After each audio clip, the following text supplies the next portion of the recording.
ये सरकारों का मसला नहीं है।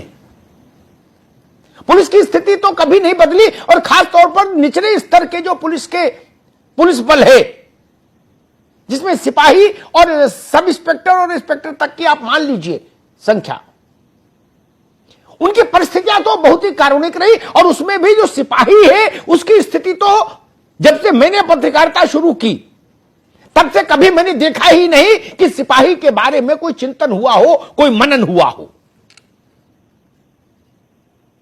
आईपीएस के बारे में तो तब भी कुछ चिंतन मनन हो जाता है, वो खुद भी समर्थ है अपने लिए अच्छा एटमॉस्फेयर क्रिएट करने में। लेकिन सिपाही जो 16 घंटे सड़क पर खड़ा है, एरा गेरा नत्थु खैरा जो आ रहा है वो उसको प्रताड़ित करके जा रहा है। उसका बच्चा बीमार हो वो इलाज कराने नहीं जा सकता, पत्नी बीमार हो, मां बीमार हो, पिता की तबीयत खराब हो, कोई घर में समस्या हो, उसको छुट्टी नहीं। भारी मानसिक संत्रास में जी रहा है ये पुलिस बल। लेकिन व्यवस्था कभी सुधरी नहीं। 19-20 का अंतर आ सकता है, लेकिन इससे ज्यादा कभी सुधरी नहीं। मैं जब इन लोगों से बात करता हूं तो दो बातें समझ आती हैं। एक, इनकी पीड़ा यह है कि हमको इंसान क्यों नहीं माना जाता, इंसान की जरूरतें हम पर लागू क्यों नहीं होती, एक। और दूसरा, हमारा काम अगर इतना जोखिम भरा है तो हमारे पेशे के प्रति सम्मान का भाव क्यों नहीं। कैसी कैसी भाषा इस्तेमाल होती है। कहीं कोई गड़बड़ करे, गाज गिरेगी सिपाही पर।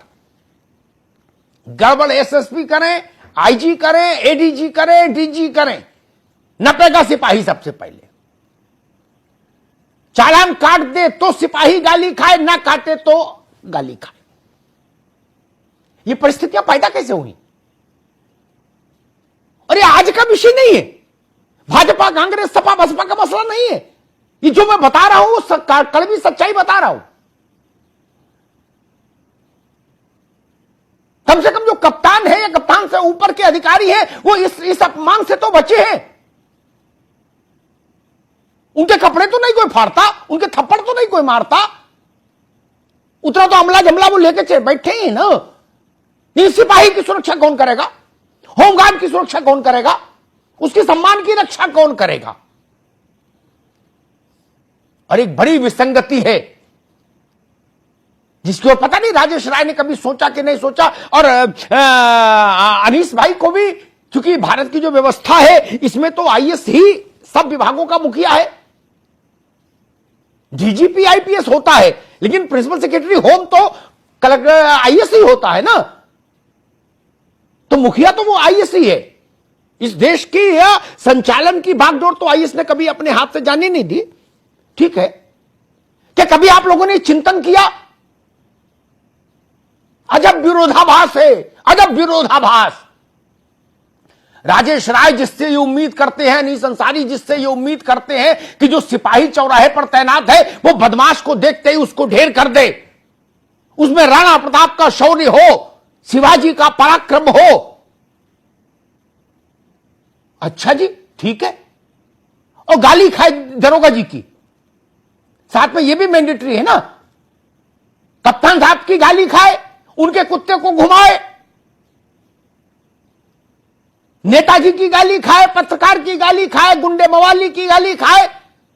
एक तरफ ऐसा चरित्र भी रहे और दूसरी तरफ यह भी रहे कि बदमाश बड़े से बड़ा दिखे तो उसको ठाई से गोली मार दे। इतना साहस, ऐसा कैसे हो सकता है?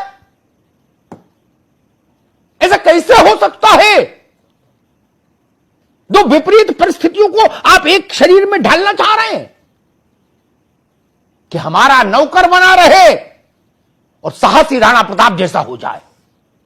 नहीं, राणा प्रताप जैसा साहसी होगा तो आपका भी नौकर नहीं रहेगा, आपका मातहत रहेगा, आपके जूते नहीं उठाएगा, आपका पीकदार नहीं उठाएगा, नेताजी के घर पर गेट कीपर की नौकरी नहीं करेगा,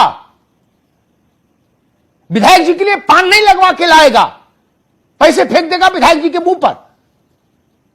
कि भाई मैं पान लाने की ड्यूटी में नहीं हूं।